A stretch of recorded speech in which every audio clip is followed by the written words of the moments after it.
As you can see, the door behind me is a rather old iron door. I just moved into this new room and everything here is in a rural style, quite simple and basic.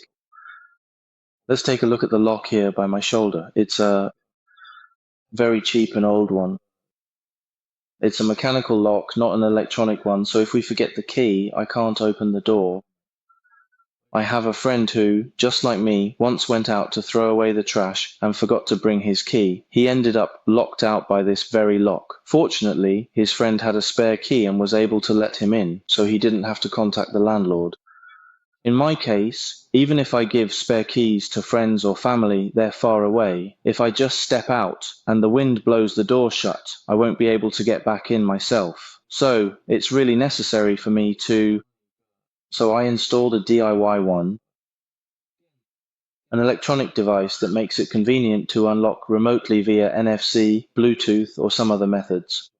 You could also make an app, but I don't know how, so I just use some commercial products, since it's not worth the trouble. Here it is. This is what the front door looks like. Alright, let's take a closer look at this lock. This lock, this one here, this is its pull ring. Just pull it and it opens. Push it back and it locks. Here I have two solutions. One is something I implemented myself before using an SG90 servo sensor to pull open this lever, and it actually works in practice. That was in my old house. There's also a new solution I found online which uses a retractable or push-pull solenoid. This method works too, and it activates when powered. When the power is off, it pushes out, and it can't be powered on for long periods. I haven't tried this yet, but it follows the principle of direct pull and push, whereas the servo has an arc-shaped pulling force of about 90 to 180 degrees. The specifics depend on the real-time situation. As you can clearly see right here, this is the SG90 servo motor that I mentioned earlier. Let's open it up and take a look. This is what it looks like.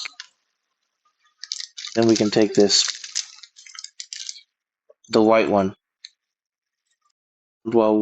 attach it onto this cylindrical shaft, and since the white part has a hole, we can thread a sewing needle and thread through it, then attach the other end to our door lock. When this part rotates 90 degrees, it will pull the other end over.